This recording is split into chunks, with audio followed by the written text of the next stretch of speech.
에는 들으라입니다. 아모스는 누구인가요? 이 아모스의 이름의 뜻만 봐도 굉장히 무겁습니다. 무거운 짐을 진 자, 이런 뜻을 가지고 있습니다. 아모스의 앞으로의 인생이 얼마나 무거운 인생인지 이름만 보아도 알 수 있습니다. 그러면 아모스는 무엇을 하는 사람이었나? 아모스 7장 14절 15절 보겠습니다. 아모스가 아마샤에게 대답하여 이르되 나는 선지자가 아니며 선지자의 아들도 아니라 나는 목자요 뽕나무를 재배하는 자로서 양떼를 따를 때에 여호와께서 나를 데려다가 여호와께서 내게 이르시기를 가서 내 백성 이스라엘에게 예언하라 하셨나니, 양치는 목자였고 또 뽕나무를 재배하는 그런 농부였습니다. 그런데 그를 하나님께서 부르셨습니다. 왜 부르셨을까요? 부르심에 특징이 있습니다. 예수님도 그랬잖아요. 특출난 자녀들을 부르신 것이 아니라 당시 비천한 직업인 그런 어부들을 불렀고, 그리고 사람들에게 손가락질을 받는 세리들을 불렀습니다. 아모스를 부르신 이유를 우리는 알 수 있습니다. 이처럼 나를 향한 하나님의 부르심에는요, 직업과 세상적인 위치와 나이 모두 상관없다라는 거예요. 우리 성도님들 이걸 꼭 아시길 원합니다. 간혹 우리가 말씀으로는 아는데, 그래, 부르심에는 나이도 상관없고 사회적인 거 다 상관없지, 아는데 나가시면서 나는 이렇게 걷기도 힘든데, 나는 아직 나이가 많은데, 바로 생각이 예배당 밖으로 나가면 바뀌더라고요. 여러분, 그 생각 바뀌셔야 됩니다. 하나님께서 쓰시면요, 쓰십니다. 세상적인 기준들은 하나님에게는 중요하지 않다라는 것, 여러분들이 그것을 막지 않기를 바랍니다. 아모스의 또 특징이라 함은, 아모스는 남유다에서 태어났는데 예언 활동을 한 곳은 북이스라엘이라는 겁니다. 즉 아모스는 하나님의 말씀에 순종하여 가라고 하면 갔던 사람이었던 거예요. 그의 우선순위는요, 나이, 장소, 직업도 아닌 하나님의 말씀이었습니다. 하나님의 말씀에 순종하는 것이 아모스에는 굉장히 중요했습니다. 그래서 북이스라엘에 가서 예언 활동을 하였죠. 또한 당시 아모스의 그 상황을 보면요, 1장 1절입니다.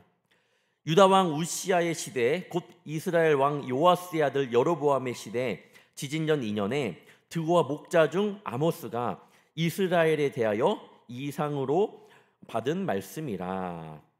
당시 유다 왕은요, 우시아 왕이었고요, 그 다음에 북이스라엘의 왕은 여로보암 2세였습니다. 이 왕의 특징이 있습니다.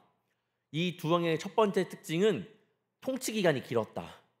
우시아는요 52년, 여로보암은 41년 동안 통치를 했습니다. 두 번째 특징은 이 남과 북이 갈라졌지만 서로 간의 공조가 굉장히 잘 되었어요. 세 번째, 마지막 특징은 각 나라의 경제적 부흥시기였다라는 겁니다. 특히 북이스라엘은요, 영토를 가장 확장하던 그런 시대였습니다. 북이스라엘 지역을 호심탐탐 노리고 있었던 아수르 제국이 있었어요. 근데 잠시 그 영향력과 압박이 약해지게 되었습니다. 그래서 이 북이스라엘은 이때다 하고 그 나라의 몸집을 조금 많이 크게 불렸습니다. 사실 북이스라엘이 잘해서 번영을 한 것이 아니에요. 아수르의 그 공격이 압박이 조금 덜하니까 이때다 싶어서 많이 번영을 한 것입니다. 북이스라엘의 그런 성장과 함께 이들은 또 무엇이 커졌을까요? 바로 우상 숭배를 하는 모습이 커졌습니다. 사람들이 돈 많고 시간 많으면 다른 생각에 빠지기 쉽잖아요. 바로 이들이 그랬습니다. 굉장히 번영을 하니까 그때 우상 숭배에 극에 달았다라고 이야기하고 있습니다. 또한 아모스 5장 24절의 말씀처럼 아모스의 거의 핵심적인 주제라고 말할 수 있는데, 24절을 보면 오직 정의를 물같이 공의를 마르지 않는 강같이 흐르게 할지어다. 뭐예요? 나라의 정의와 공의가 죽었음을 이야기하는 거예요. 그래서 정의를 물같이 공의를 마르지 않는 강같이 흐르게 해야 된다라고 이야기하고 있습니다. 정의와 공의도 죽었지, 우상숭배도 하지, 국가적 풍요로움이 일부 또한 고위층과 부유층에 집중되었고 가난한 자에게는 차단이 되어 있었습니다. 남유다와 달리 북이스라엘에는 선한 왕이 한 명도 없었다라는 것을 우리 성도님들은 아실 겁니다. 하지만 하나님의 공의와 정의는 어떻게든 그들을 구원의 길로 이끄시는 것이었어요. 그래서 아모스를 보냈잖아요. 보냈다라는 이유는 뭐예요?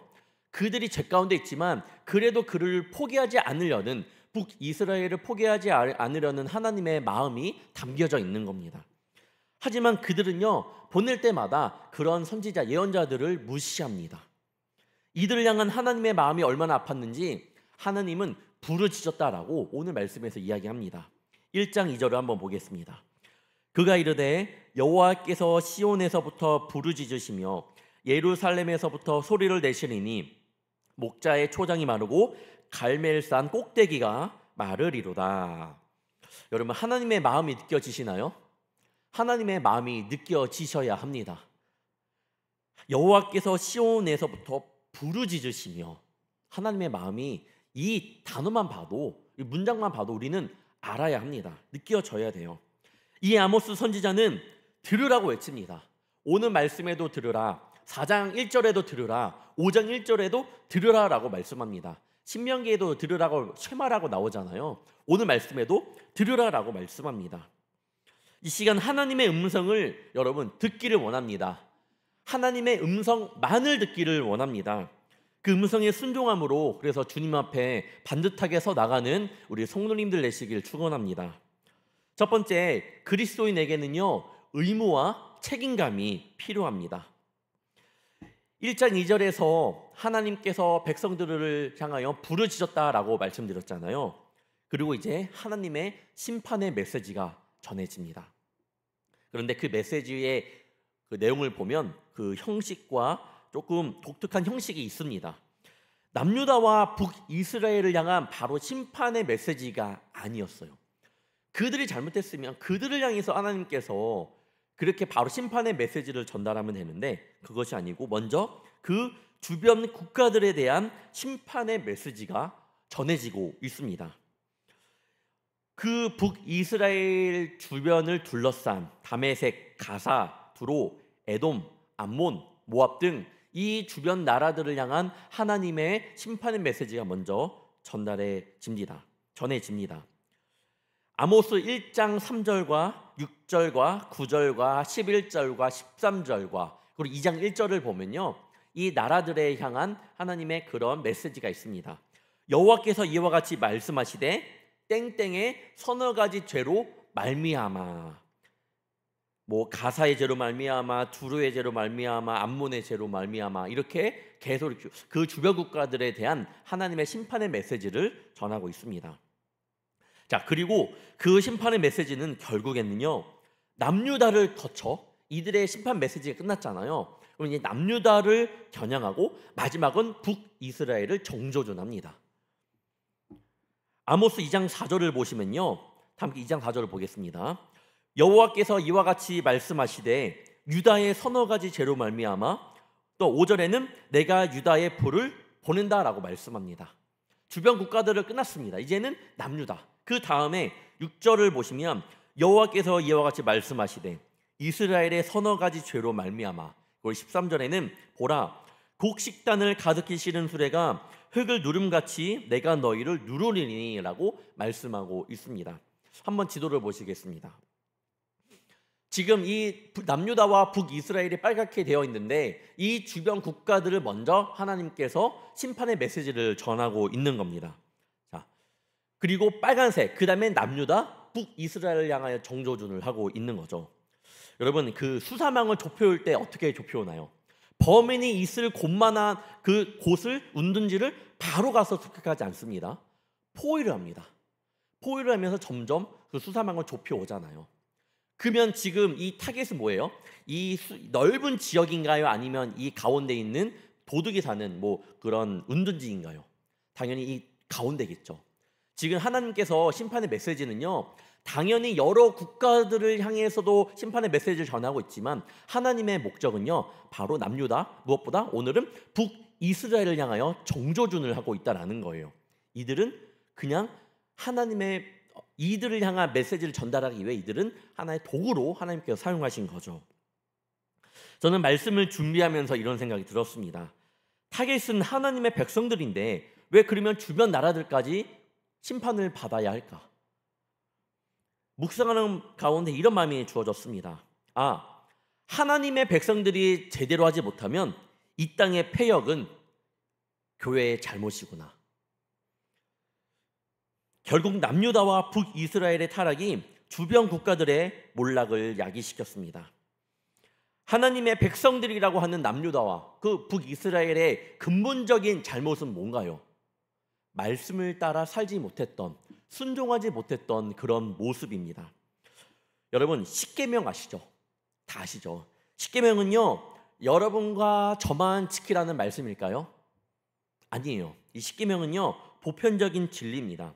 보편적이라는 것은요, 우리에게만 해당되는 것이 아닌 밖에 있는 그 비그리스도인들에게도 해당된다라는 거예요. 하지만 그들은 죄 때문에 그것을 듣지 못하고 분별하지 못할 뿐인지, 하나님께서 십계명을 주셨을 때는요, 우리를 향해서만 주신 것이 아니라 범인류를 향해서, 온 인류를 향해서 주신 겁니다. 당연히 그 말씀을 교회가 지키지 않으면 세상은 어떻게 될까요? 당연히 세상은 못 지킵니다. 교회에서도 못 지키는데 세상이 지킬 수 있겠습니까? 아모스 2장을 보면요, 여호와의 율법을 멸시하였다고 나와 있습니다. 그 율례를 지키지 아니하였고 이웃을 돌보라는 하나님의 명령에 따라 살지 않았다라고 이야기합니다. 그 하나님의 선택된 백성들이 먼저 하나님의 말씀을 지키지 못했습니다. 하나님의 거룩한 이름을 더럽혔고 신전에서 포도주를 마시는 그러한 못된 짓을 했고, 선지자에게도 그들이 명령하여 예언하지 말라라고 할 정도였던 거예요. 뭐예요? 목사님, 말씀 전하지 마세요. 이것보다 큰 공격은 없겠죠. 지금 그런 시대가 바로 아모스가 있었던 그런 시대였던 거예요. 이들은 하나님의 말씀을 떠난 삶을 살았습니다. 사랑하는 성도 여러분, 우리가 하나님의 말씀을 떠난 삶을 살고 세상의 것을 좋아하고 타락의 길을 걸어갈 때 나만 하나님께 죄짓고 그걸로 끝낸다고 생각해서는 안 됩니다. 우리의 죄된 모습들은요, 결국 여러분의 가정을 조금씩 파괴시킬 겁니다. 내 주변을 병들게 하기도 합니다. 정확한 값으로는 모르겠지만 우리의 죄된 모습들은 거룩해져야 하는 이 세상의 모습을 조금씩 타락시키고 있습니다. 이것이 사실이라는 것을 어떻게 증명할까요? 반대로 한번 생각해 봅시다. 여러분, 믿음 가운데 한 사람으로 인하여, 예를 들면 여러분 한 사람으로 인하여 여러분의 가정이 변한다고 믿으십니까? 믿죠. 그러면 여러분 한 사람으로 말미암아 우리 교회가 바뀔 수 있다고 믿으십니까? 맞습니다. 여러분 한 사람으로 말미암아 여러분 여기 지역과 이 한국 이 땅이 변할 수 있습니다. 반대로 여러분이 한 사람이 바로 서지 못하면 여러분의 가정이 타락할 수 있다라는 거예요. 똑같습니다, 여러분. 다른 게 아니에요. 이것이 사실입니다. 그러니 우리에게는 무엇이 필요하냐? 바로 그리스도인으로서의 의무와 책임감이 너무나도 필요합니다. 여러분의 믿음의 모습들이 이 세상을 바꿀 수 있는 힘과 능력이 있는 줄 믿습니다. 성경에는 믿음을 겨자씨 하나만의 믿음이 있으면 이 산을 명하여 옮길 수 있다라고 말씀하고 있잖아요. 크리스찬의 믿음의 모습은요, 이 세상을 움직일 수 있는 힘과 능력이 있어요. 여러분의 믿음에는요, 힘과 능력이 있다라는 거예요. 그러니 어떻게 해요? 힘과 능력이 있다라는 것은 이 힘과 능력을 가지고 그에 대한 의무와 책임감을 분명히 가져야 된다라고 말씀하는 겁니다. 다 같이 아모스 3장 2절을 보겠습니다.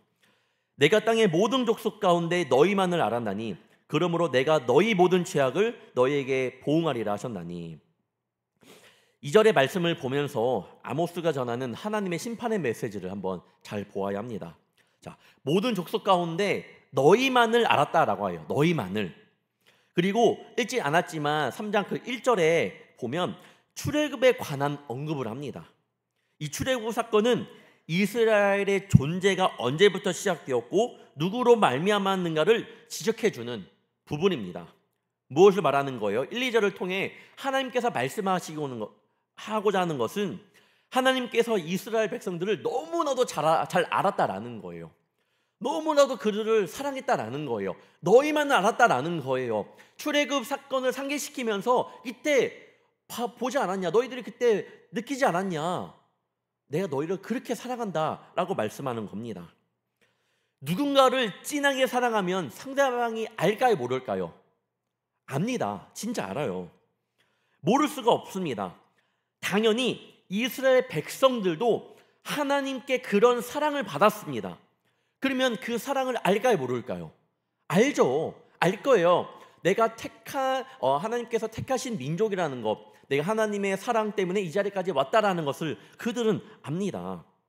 하지만 이런 사실들은요, 이스라엘 백성들이 하나님께서 자신의 백성을 구원하실 것이라는 확신과 동시에 구원에 대한 보장으로 잘못 이해했습니다. 나를 사랑하니까 나는 구원받을 수 있어. 우리 민족을 이렇게 사랑하셨고 이렇게 이끄셨으니 앞으로도 평생에 난 구원의 길로 걸어갈 수 있어. 착각한 백성들이었습니다. 자기 기만적인 그런 신념 안에 안일과 자만을 즐기고 있었습니다. 그들은 하나님이 선택한 민족으로서의 의무와 책임감이 없었던 거예요. 이 아모스는 북이스라엘 안에 만연해 있는 출애굽 신앙에 대한 잘못된 그런 확신을 버리고 거절하고 자신들이 선택받았다라는 신앙에 대한 잘못된 이해를 근본적으로 뒤엎어 버립니다. 2절의 말씀을 역설적으로 본다면 이렇게 한번 볼 수 있습니다. 북이스라엘 백성들아, 너희가 선택된 민족이라는 사실을 너희조차도 잘 알고 있지 않느냐? 좋다. 내가 너희들은 나에게 그런 존재이기 때문에 너희만을 유독 내 손 위에 놓고 너희 모든 죄악을 철저히 조사해서 그 죄를 반드시 물을 것이다 라고 말씀하는 겁니다. 너희도 알지 않냐? 너희가 선택된 민족이라는 것을. 그렇게 생각해? 오케이. 내가 너를 선택하고 너도 그렇게 느끼니 너 내 손 위에 올려놓고 너를 한번 심판할 거야 라고 말씀하고 있습니다.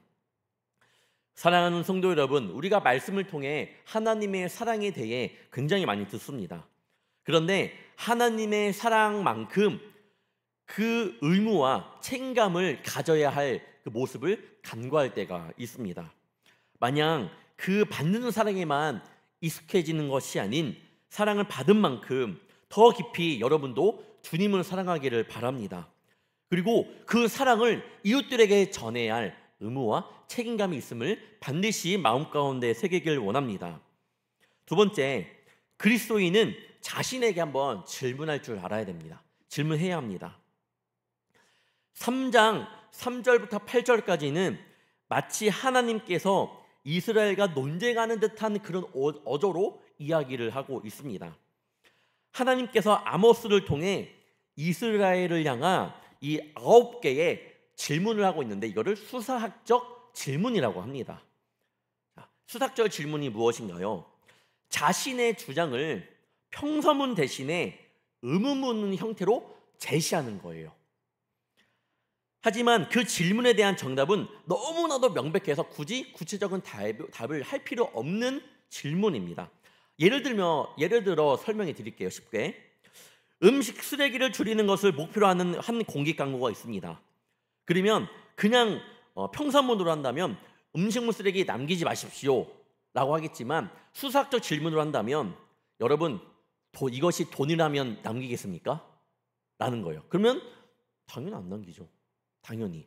그렇게 바로 하는 것이 수사학적 질문이라는 거예요. 이런 수사학적 질문을 시작하는 첫 번째 질문 3절을 보겠습니다. 두 사람의 뜻이 같지 않은데 어찌 동행하겠으며. 자, 이스라엘은요 광야 40년 동안 하나님을 향해 뭘 배웠을까요? 노예 신분을 벗으면서 정체성이 없었던 민족이 정체성을 찾아감으로써 그런 것을 배웠을 겁니다. 전쟁 속에서도 하나님과 함께 하시면 승리할 수 있구나라는 것을 배웠습니다. 또한 불기둥과 구름기둥으로 하나님의 보면서 하나님의 인도하심 없으면 우리는 안 되는구나를 배웠을 겁니다. 만나와 메추라기를 준비하시는 것을 보면서 하나님의 전지전능하심을 배웠습니다. 한마디로 뭐예요? 말하면 이스라엘 백성들은 하나님과 동행하는 법을 배웠습니다. 또 무엇을 배웠나요? 이것을 알아야 됩니다. 여러 가지를 하나님을 통해 배웠지만 반대로 생각해 보면 하나님 뜻 가운데 그렇다면 순종하지 않으면 이 여정이 얼마나 힘들고 고달플 수 있는지를 배웠을 겁니다. 아무리 친한 친구여도 여행을 가보면 그 친구의 진짜 성품을 보게 됩니다. 여러분 그렇죠. 가족도 함께 여행을 처음 가보면 이런 면이 있었네라고 보는 것처럼 그렇게 됩니다. 예전에도 들은 얘기인데 친구가 정말 베프랑 베스트 프렌드 정말 친한 친구랑 여행을 간 겁니다. 그런데 갔다 와도 굉장히 실망한 거예요. 왜였냐? 화장품을 굉장히 좋은 거 가져왔는데 친구 남자다 보니까 말도 없이 샤워하고 나서 그 친구 상대방의 친구 거를 그냥 썼다라는 거예요. 상대방이 그 친구 거를 그냥 말도 없이 비싼 화장품을 쓴 거예요. 굉장히 화가 나서 그것 때문에 싸웠다고 합니다. 여러분 남자에게도 화장품이 중요해요. 네, 저도 오늘 조금 바르고 왔습니다. 부는 아니지만 네, 바르고 왔습니다. 네, 여러분 당연히 부정적인 것만은 있는 건 아니겠죠. 여행을 다녀오면 그것 때문에 나중에는 이런 것을 조심해야 되겠구나. 이런 거 예민하구나. 그럼 내가 이걸 조금 더 배려해야 되겠구나. 이런 것 또한 배우게 됩니다. 자, 그렇다면 이스라엘 백성들은 출애굽을 통해 이렇게 많이 배웠는데 알았는데 그럼 어떻게 행동해야 했었을까요? 출애굽 사건을 단지 하나님께서 우리 민족을 건져내신 사건으로만 이해하면 안 되었습니다. 자자손손으로 그때를 기억하게 하며 하나님의 뜻을 잘 분별하여 오직 여호와 하나님의 뜻 가운데 순종함을 잃어버리지 않도록 노력해야 했었습니다. 하지만 그들은 잃어버렸습니다. 하나님의 말씀을 완전히 잊어버렸습니다. 그들의 교만, 위선, 사랑 없는 모습, 우상 숭배의 모습들로 인해 하나님의 뜻과 이스라엘의 뜻이 이제 같지가 않고 달라지게 되었습니다. 결국 선지자는 오늘 3절의 말씀을 통하여 두 사람이 뜻이 같지 않은데 어찌 동행하겠으며 라고 하며 수사적 질문을 통해 그래서 이스라엘 백성들이 하나님과 함께 동행하는 삶을 살고 있냐? 너희들 뜻이 다르지 않냐? 너희들 지금 하나님과 너희들은 같은 뜻을 가지고 살고 있지 않다. 하나님과 지금 너희들의 모습을 보면 하나님과 동행하는 모습이 아니다라고 이렇게 말씀을 하고 있는 겁니다. 공의와 정의가 흐트러진 이들의 모습을 꼬집고 있는 질문입니다. 오늘 성도님들 스스로에게도 물어보기를 원합니다. 나는 하나님과 동행하는 삶을 살고 있나? 내가 걷는 인생길의 방향과 내가 하는 일들이 하나님의 마음과 뜻에 맞는 일인가? 한번 물어볼 줄 알아야 합니다. 또한 시간적인 상황 때문에 제가 5절, 6절만 한번 짚고 넘어가도록 하겠습니다. 5절에 보면 덫을 땅에 놓지 않았는데 새가 어찌 거기 치이겠으며 잡힌 것이 없는데 덫이 어찌 땅에서 튀겠느냐. 이 말의 뜻은 뭐예요? 덫을 땅에 놓았으니까 새가 치인 거죠. 잡힌 것이 있으니까 덫이 이렇게 튀어오른 거죠. 이거를 꼬아서 약간 장난기 이야기라 수사적 질문식으로 바꾼 겁니다. 즉 아모스 선지자는요 이스라엘 백성들을 새로 묘사하고 있습니다. 자신을 올가맬 덫은 의식하지 못하고 먹이만 보고 달려드는 그런 새로 이 아모스는 이스라엘 백성들을 묘사하고 있습니다. 처음에도 말씀드렸지만 당시 애굽과 아수르의 그런 간섭이 적어진 이후로 이스라엘 백성들은 엄청난 번영을 이루었습니다. 사치, 풍요로움, 자기 만족의 성취 등 그렇게 자신이 보고 체험할 수 있는 것이라면 물불을 가리지 않고 그렇게 사용했던 자들이었습니다. 결국 이런 것들을 추구함으로 자신들이 덫에 걸리게 되었고 심판을 맞이하게 되었던 겁니다. 즉 하나님은 아까 다시 한번 말씀을 보여주시겠습니까? 네, 5절 말씀 한번 보여주시면 이 말씀을 통해 뭘 말하는 거냐면 이런 하나님의 심판은 결국에 너희들이 만든 덫이 아니냐 라고 말을 하고 있는 거예요. 그렇게 약간 더 어려울 수 있겠지만 해석하면 그렇게 될 수 있는 거예요. 하나님의 심판 결국 너희들이 만든 덫이고 너희들이 거기에 걸린 거다라고 이야기를 하고 있습니다. 그럼 우리 스스로에게도 한번 물어봐야 합니다. 내가 주님께로 나아가지 못하도록 나를 올가매고 있는 덫은 무엇이 있는가? 넘겨주세요. 지금 나는 덫에 걸려 있는가? 한번 여러분 내 자신에게 물어보기를 원합니다. 여러분을 올가매고 있는 덫은 무엇입니까? 6절을 또한 보겠습니다. 성읍에서 나팔이 울리는데 백성이 어찌 두려워하지 아니하겠으며 여호와의 행하심이 없는데 재앙이 어찌 성읍에 임하겠느냐. 전쟁을 알리는 나팔 소리가 들리면요, 여러분 당연히 겁나겠죠. 최근 러시아와 우크라이나에 이 포탄이 떨어지고 그 온 지역에 경보음이 울리는 것을 제가 유튜브를 통해 보았는데, 제가 그 영상으로만 봐도 포탄이 떨어지고 온 지역에 경보음이 울리는 걸 보면서 심장이 두근두근 거리더라고요. 당연한 겁니다. 또한 여호와 행하심이 없는데 재앙이 어찌 성읍에 임하겠느냐라는 건 뭐예요? 이 질문은 지금의 심판의 주체가 하나님이 아니라고 너희들은 생각하는 거냐? 라고 묻는 겁니다. 이 모든 것들은요, 너희들이 그토록 믿고 의지하는 하나님이 이끄시는 분명한 심판이라는 것을 말씀하고 있는 거예요. 우리 스스로에게도 한번 물어봐야 합니다. 나에게 울리고 있는 나팔 소리는 무엇인가? 또 나는 하나님의 심판을 두려워하고 있는가? 여러분에게 울리고 있는 나팔 소리는 무엇인가요? 그리고 나에게 주어지는 이 심판, 하나님의 심판을 앞으로 주어질 심판에 대해서 두려워하고 있는지 한번 내 자신을 향해 물어보기를 바랍니다. 아모스 선지자는 이렇게 백성들에게 질문을 던지면서 결국 하나의 핵심적인 주제로 이렇게 수렴시키고 가고 있습니다. 그래서 뭘 말하고 싶으냐? 7절, 8절입니다. 주 여호와께서는 자기의 비밀을 그 종 선지자들에게 보이지 아니하시고는 결코 행하심이 없으시리라.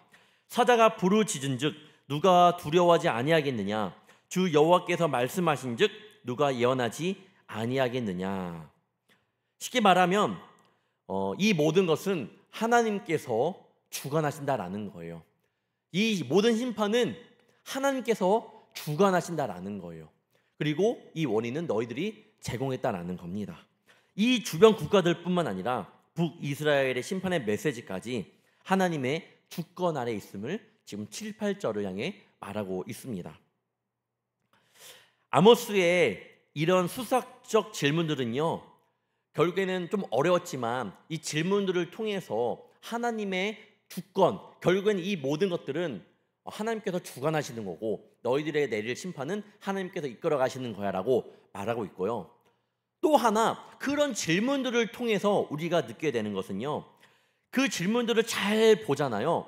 결국에는 백성들의 잘못을 꼬집고 다시금 믿음 안에서 생각하게 하는 그런 질문들이었습니다.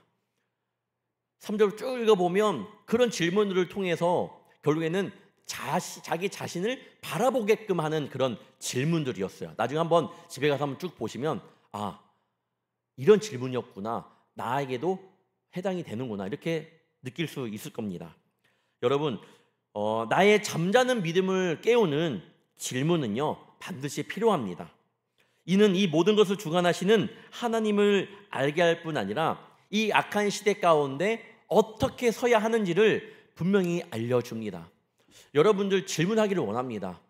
내가 왜 찬양을 해야 되고, 내가 왜 예배를 드려야 되고, 내가 왜 이웃을 사랑해야 되고, 이러한 조그마한 질문부터 시작해서 내가 이 말씀을 통해 이건 왜 이렇게 되지? 한번 때로는 궁금증을 한번 가지고 고민도 해보고 찾아보기도 하고, 답이 없으면, 못 찾겠으면 목사님들에게 한번 물어보면서 여러분의 신앙을 키워나가야 됩니다.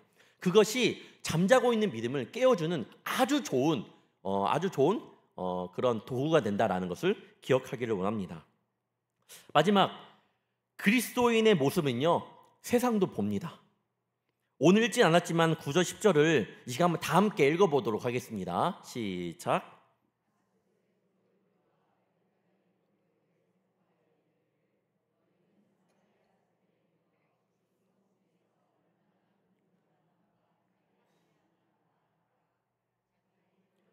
포악과 겁탈을 쌓는 자들이 바른 일을 행할 줄을 모르느니라. 여호와의 말씀이니라. 아멘. 9절에 보면요, 아스돗, 애굽이 언급되어 있습니다. 아스돗은 블레셋을 대표하는 도시인데 이미 1장에 심판을 받게 될 그런 도시예요. 그거 기억해 주시고, 애굽은 뭐 만만치 않은 뭐 그런 나라라는 것은 우리 성도님들 아실 겁니다. 자, 그런데 하나님께서 이 죄 많은 이방 나라의 사람들을 증인으로 불러 모으신다라는 거예요. 무엇 때문인가요? 하나님이 택한 민족 이스라엘의 죄악을 입증하기 위해서. 죄가 많은 이들을 굳이 증인으로 세우겠다라는 건 뭘까요? 만약에 지금 북이스라엘이 죄인이에요. 그러면 선한 사람들 데려와서 이 죄 봐라 얼마나 더럽냐 라고 하면 이해는 되게 될 것 같은데, 이들도 죄인인데 이 죄인을 데려와서 이들의 죄를 한번 보라는 거예요. 이들이 죄가 얼마나 큰지 증인으로 세우겠다라는 겁니다. 뭐예요? 그만큼 이들이 봐도 이들의 죄는, 북이스라엘의 죄는 정말로 컸던 거예요. 추악했던 거예요. 부패와 타락이 그 정도를 보여주는 겁니다. 하나님이 보시기에 북이스라엘 백성들의 죄는요, 주변 국가들 뿐만 아니라 여기가 더 심했던 거예요. 이스라엘의 죄가 얼마나 극심한지 9절 10절 단어 중에 큰 요란함과 학대함, 포학, 겁탈이라는 단어를 사용하면서 보여줍니다. 여기서 더 보아야 할 것은 말씀을 묵상하면서 제가 느낀 것은요, 결국에는 이들의 모습을 봤잖아요. 이 죄된 모습을 하나님께서 데려와서 증인으로 세웠습니다. 그렇다라는 것은 내가 죄된 모습으로 서 있으면 하나님께서 세상 사람들로 하여금 나의 모습을, 우리 교회의 모습을 보게끔 하겠구나, 그런 마음이 딱 드는 거예요. 그렇잖아요. 여러분, 교회의 모습을 세상이 알까요? 모를까요? 압니다. 왜 알까요? 왜 굳이 이렇게 교회의 그런 때로는 안 좋은 모습들, 보여주면 안 되는 모습들 하나님께서 좀 가려주시면 좋을 것 같은데 왜 오픈해 주셨을까요? 여러분, 교회 안에서 어떤 문제가 생겼다고 한번 가정해 봅시다. 그 우리 안에서 지지고 볶고 때로 울고 하면서 어떻게든 회복할 수 있다고 생각을 해요. 그런데 만약에 이 교회 안에가 아닌 문제가 밖으로 드러났다고 생각해 봅시다. 뭐예요? 불국교회를 떠나서 한국교회의 얼굴에 먹칠하는 모습이고요. 이거는 교회를 향한 세상의 질타는 또한 엄청날 겁니다. 하나님께서 그렇게 만드시고 계십니다. 근데 하나님의 깊은 마음을 여러분 알아야 돼요. 교회가 세상 사람들에게 손가락질 당하게만 하나님께서 그냥 가만히 두실까요? 그것이 하나님의 목적이었을까요? 아니에요. 이렇게 죄됨이, 때로는 교회의 연약함이 세상 앞에 드러나는 것은요, 다시 주님 앞에 교회가 엎드려 간절히 회개하고 다시 일어서기를 원하는 주님의 마음이 담겨 있는 겁니다. 만약에 우리 가운데에서 해결됐으면요, 그렇게까지 심각성을 모를 거예요. 하지만 우리의 제된 모습, 우리의 교회의 제된 모습이 세상에 알려지면요, 심각성을 분명 그때 압니다. 하나님은 그렇게 교회를 이끌어 가실 거예요. 왜요? 멸망시키기 위해서가 아니라, 교회를 없애버리시기 위해서가 아니라 회개하고 다시 일어나기를 원해서입니다. 교회가 잘못된 것을 버리고 엄청난 정말 추억된 죄들을 버리고 다시 주님 앞에 서라는 겁니다. 기회를 주시는 거예요. 내 죄가 누군가 알게 되어서 때로는 손가락질한다? 여러분, 때로는 그것을 왜 누가 말했어? 라고 누굴 막 그 사람을 원인 자를 찾는 것이 아니라 주님 앞에 엎드리는 성도님들 되길 바랍니다. 다윗이 우리 안에 바세바를 범했을 때 나단 선지자가 책망할 때 무엇이라고 했나요? 왕인데 무엇이라고 했나요? 사무엘하 3장에 내가 여호와께 죄를 범하였노라. 그 자리에서 죄를 범하였다라고 이야기를 합니다. 하나님께서 북이스라엘을 향하여도 그 모습을 원하신 것이 아니었을까요? 죄가 많은 이 아스돗과 애굽들이 정리되어 더 북이스라엘의 더 추악하고 더러운 죄들을 입증했을 때 그것으로 끝나는 것이 아닌 다시금 정신 차리기를 원했고 회개하기를 원하신 것이 아니었을까요? 실제로 하나님은 4장에도 들으라고 말씀하고 5장에도 들으라고 말씀하시면서 회개를 막 촉구합니다. 말씀 보면 계속 회개에 대해서 이야기를 해요. 오늘 나눠드린 내용을 좀 봐도 하나님께서 그들을 향한 회개하라는 라는 말씀의 내용이 있습니다. 결국은 아모스가 이제 7장 1절부터 9장 10절에는요 5가지의 환상을 봅니다. 그러면 보면서 도래하는 다가오는 이스라엘의 파국이 분명히 드러나게 돼요. 하지만 마지막 9절 11절에서 15절을 보면요 하나님께서 북이스라엘과 약속하는 것은 회복이었습니다. 회개해라 회개해라 라고 말씀하잖아요. 그리고 보여주는 모습은 5가지 환상을 통해 멸망할 수 없는, 파멸의 길로 갈 수 없는 이스라엘의 모습을 보여줘요. 하지만 하나님은 그걸 끝이 아니었습니다. 마지막에 회복이었습니다. 9절 12절을 보면 여호와께서 이와 같이 말씀하시되 목자가 사자 입에서 양의 2다리나 귀 조각을 건져냄과 같이 사마리아에서 침성 모서리에나 걸상의 방석에 앉은 이스라엘 자손도 건져냄을 입으리라. 이 말씀을 보면 사자의 입에서 양의 2다리나 귀 조각을 건져낸다고 합니다. 뭐예요? 물리적으로 벌써 끝난 거예요. 입에서 다리가 나온다라는 건 뭐예요? 몸통이 다 삼켜져 버린 거고 죽은 거예요. 귀 조각? 뭐 그냥 죽은 거예요.